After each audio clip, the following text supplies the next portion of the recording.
बहुत बहुत स्वागत है दोस्तों आपका मेरे एक और यूट्यूब वीडियो पे। और दोस्तों, अब क्योंकि आज तो संडे है और शनिवार को तो मार्केट खुली नहीं थी, तो कोई म्यूचुअल फंड पोर्टफोलियो से रिलेटेड वीडियो तो ये नहीं होगा। लेकिन चलिए शुरू करते हैं। कल किस तरह की स्ट्रेटेजी और किस तरीके से हम प्लान करेंगे अपनी म्यूचुअल फंड जर्नी में, और थोड़ा मार्केट एनालिसिस और ट्रेंड के बारे में मैं बताऊंगा। हालांकि इस ट्रेंड का इस्तेमाल करके आप शेयर मार्केट में ट्रेड ना करें, क्योंकि ये मेरा सिर्फ लॉन्ग टर्म एनालिसिस है जो कि म्यूचुअल फंड में तो कारगर है, लेकिन शेयर्स और एफ में आप अपने रिस्क से इसे इस्तेमाल करें। तो चलिए शुरू करते हैं। जय बद्री केदारनाथ। और सबसे पहले बात करते हैं मार्केट की। जैसा कि आप देख सकते हैं कि मार्केट 23,203 पे खड़ी हुई है। और जैसा कि मैं काफ़ी दिनों से आपको बता रहा था कि कल हमारे ट्रम्प साहब की ताजपोशी होने वाली है, और इस ताजपोशी का नतीजा ये होगा कि यूएस के मार्केट में एक एक रैली एक्सपेक्टेड है। और ये एक्सपेक्टेड है कि यूएस के मार्केट, चाहे वो नेस्डेक हो या डो जोन्स हो, वो तेज़ी से अपना ऑल टाइम हाई क्रॉस करेंगे और आगे की तरफ बढ़ेंगे। उससे ये होगा कि क्योंकि हमारा मार्केट डायरेक्टली कोरिलेटेड है यूएस मार्केट से, तो हमारे मार्केट में भी एक अच्छे गेन होने की उम्मीद है। प्लस अब बहुत कम समय बचा है दोस्तों, सिर्फ 10 दिन बचे हैं बजट आने में। और कहीं ना कहीं बजट के जो शेयर्स हैं, बजट के कौन से शेयर्स हैं? इंफ्रास्ट्रक्चर, रेलवे और डिफेंस, पीएसयू। तो इंफ्रास्ट्रक्चर, पीएसयू, रेलवे, डिफेंस, इन तीन चार सेक्टर में आपको तेज़ी देखने को मिल सकती है। अगर आप इससे रिलेटेड कोई ट्रेड लेना चाहते हैं 8-10 दिन के लिए, तो लीजिए, उसमें अच्छा मुनाफा होने की उम्मीद है। हालांकि मैं कोई शेयर या ईटीएफ रिकमेंड नहीं करूंगा, और म्यूचुअल फंड में इतने शॉर्ट टर्म व्यू के साथ इन्वेस्ट करना वैसे ही बेवकूफ़ी है। तो ये जो व्यू है ये सिर्फ शॉर्ट टर्म ट्रेडर्स के लिए है, वो भी जो शेयर्स वगैरह में एफ एन ओ शेयर्स वगैरह में इन्वेस्ट करते हैं। लेकिन हालांकि मैं कुछ रिकमेंड नहीं करूंगा, बस मैं सेक्टर्स आपको बता दे रहा हूँ कि आने वाले 10 दिनों में पीएसयू, इंफ्रास्ट्रक्चर, रेलवे और डिफेंस, इन पर फोकस रहेगा। और इन चारों ही सेक्टरों में अच्छा गेन देखने को मिलेगा। तो आप देख सकते हैं कि ये गेन एटलीस्ट बजट तक तो अवेलेबल रहेगा, लेकिन बजट के बाद इंडियन मार्केट, मुझे ऐसा लगता है, दोबारा से एक डाउन ट्रेंड बनाएंगे और नीचे की तरफ निकल जाएंगे।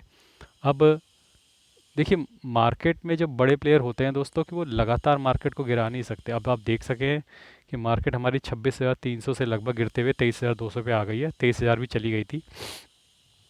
अब ऐसा क्या होता है कि अगर मार्केट लगातार गिरती चली जाएगी, तो मार्केट में यू नो खरीदने वाले लोग भी चाहिए, तभी तो बिग मनी ट्रैप करेगा। तो ये लोग क्या करते हैं कि सीधा नहीं गिराते हैं। मार्केट गिरी, अब इतना पॉइंट गिर चुके हैं, 3-3, 3,500 पॉइंट ऊपर से गिर चुकी, 3-3.25 हज़ार पॉइंट गिर चुकी है। तो अब थोड़ा सा ऊपर ले जाएंगे इस मार्केट को, थोड़ा सा ऊपर ले जाकर फिर लोगों को ट्रैप करेंगे, फिर लोगों को कॉल थमाई जाएंगी, फिर लोगों को नए शेयर्स पकड़ा दिए जाएंगे, और फिर वहाँ से नीचे को एक डाउन ट्रेंड लाके मार्केट को नीचे पटका जाएगा, ताकि और लोग ट्रैप हो सकें। अब इसमें आपको ये करना है कि आपको अपनी रेगुलर एस तो जारी रखनी है। जो आपकी रेगुलर एस है, तो जो आप इन्वेस्ट करते रहते हैं म्यूचुअल फंड्स में या फिर ईटीएफ्स में, वहाँ पे अपनी एस आप जारी रखिए। हाँ, लेकिन कोई मैनुअल इन्वेस्टमेंट इस वाले स्टेज पे आप करने की कोशिश मत कीजिएगा। अगर आप ये सोच रहे हैं कि मैं लमसम करके कुछ मोटा गेन कमा लूँगा, या आपको अगर ऐसा लग रहा है कि मार्केट का ट्रेंड रिवर्स हो गया है, तो जी नहीं, ट्रेंड बिल्कुल भी रिवर्स नहीं हुआ है। और मैं लगातार आपको एफआई की अपडेट देता रहता हूँ। जिस जिस दिन मार्केट खुलती है, यानी कि 5 दिन जब मार्केट खुलती है, तो मैं आपको पाँचों दिन शाम को एफआई का डेटा आपको ज़रूर दिखाता हूँ कि एफआई क्या बाइंग सेलिंग कर रहे हैं। और एफआई लगातार सेलिंग कर रहे हैं इस मार्केट में। और जब तक एफआई लगातार सेलिंग कर रहे हैं, आपके मार्केट अप ट्रेंड में नहीं जा सकती। तो कई लोग मेरे से ये पूछते रहते हैं कि भैया लमसम डाल दूँ, मेरे पास 2 लाख पड़े हैं, मेरे पास 4 लाख पड़े हैं, मेरे पास 10 लाख पड़े हैं। अगर आप लमसम डालेंगे, तो यकीन मानिए वो लमसम में से आपको वो लमसम अमाउंट जल्दी 5-7% या 10% नेगेटिव में दिखेगा। फिर उसको लमसम अमाउंट को नेगेटिव में देखकर आपको अच्छा नहीं लगेगा। तो ये जो डाउनफॉल या डाउन ट्रेंड शुरू हुआ है, देखिए, मेरा ये मानना है, अब मैं भविष्यवाणी कर रहा हूँ। अब आप लोग चाहें तो इसे गांठ बांध लीजिए या रिकॉर्ड कर लीजिए। मुझे ऐसा लगता है ये डाउन ट्रेंड एटलीस्ट जून तक चालू रहेगा। अब वो कितना तेज़ी से गिरेगा, वो डिपेंड करता है। कभी कभी मार्केट एक लेवल पर जाके फंसी भी रहती है, महीना महीना भर के 200 पॉइंट ऊपर 200 पॉइंट नीचे में पूरा पूरा महीना भी निकाल देती है। तो ऐसे भी टाइम स्पेंड करेगी। तो टेक्निकल एनालिसिस में ये दो तरीके का करेक्शन हो रहा है, क्योंकि एक लंबा करेक्शन है, 4 महीने हो चुके हैं। तो ये एक टाइम करेक्शन भी हो रहा है, प्लस एक वैल्यू करेक्शन भी हो रहा है। वैल्यू करेक्शन ऐसे कि हम हाई से 3100 3200 पॉइंट नीचे हैं, प्लस टाइम करेक्शन कैसे, क्योंकि 4 महीने भी बीत गए, 4 महीने हमारी मार्केट ने एक पॉइंट का भी गेन नहीं देखा है, वो नीचे की तरफ गई थी और नीचे की नीचे ही है। तो ऐसे करते करते जब ये मई जून तक का समय निकाल लेगी, तब लगभग लगभग 10 महीने हो जाएंगे दोस्तों तब तक। और 9 10 महीने तक मार्केट बिल्कुल भी ऊपर नहीं गई है, नीचे की तरफ रही है, और टाइम करेक्शन भी हो रहा है, वैल्यू करेक्शन भी हो रहा है। तो तब हमारी मार्केट काफ़ी सस्ती दिखने लगेंगी, काफ़ी अट्रैक्टिव दिखने लगेंगी। और मुझे अभी ऐसा लगता है कि जो यूएस मार्केट है वो उसका गेन अभी ख़त्म नहीं होगा। अब जो ट्रम्प साहब आएंगे तो उसकी वजह से यूएस के जो शेयर मार्केट हैं वो ऑल टाइम हाई बनाएंगे।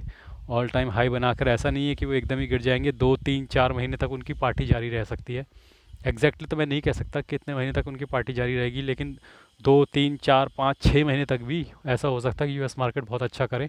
लेकिन 2 से 4 महीने तो मुझे श्योर लगता है कि यूएस मार्केट अच्छा ऑल टाइम हाई बनाते रहेंगे। उसके बाद यूएस मार्केट को भी करेक्शन में जाना ही पड़ेगा, क्योंकि वो भी महंगा होता जा रहा है। उसके बाद जब यूएस मार्केट करेक्ट करेगा तो वो नीचे की तरफ गिरेगा, और उसी के साथ हमारी मार्केट का फाइनल फाइनल जो फॉल होगा हमारी मार्केट का तब आएगा जब यूएस मार्केट गिरेगा।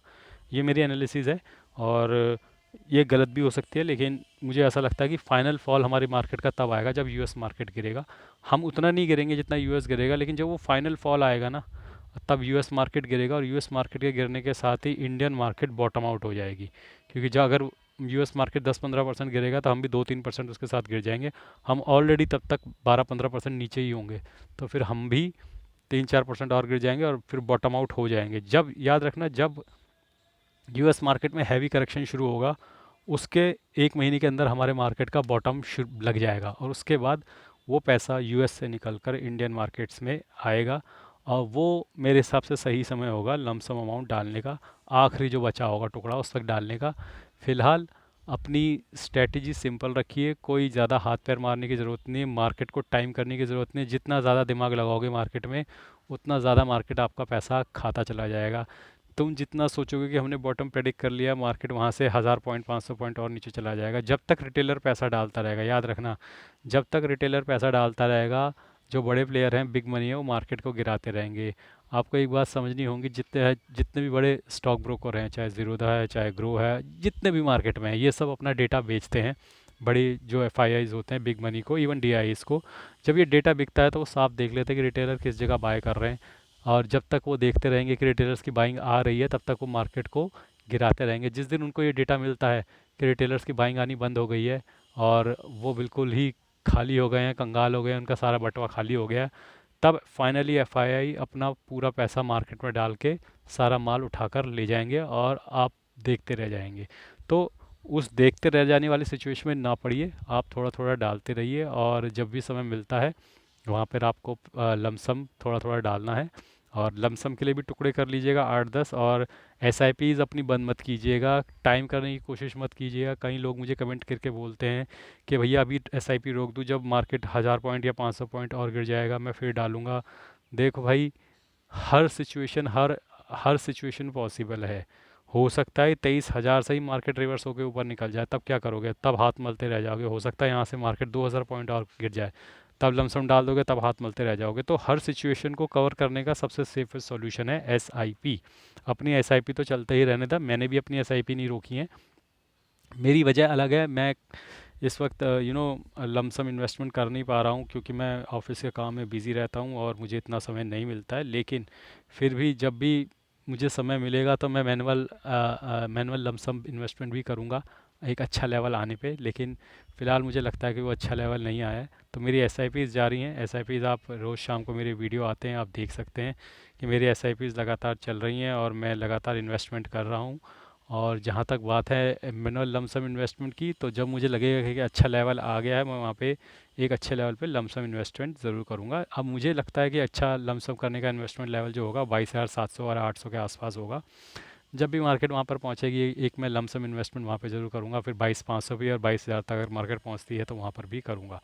लेकिन इस बीच में कोई ज़्यादा मैं हाथ पैर नहीं तोड़ने वाला इधर उधर।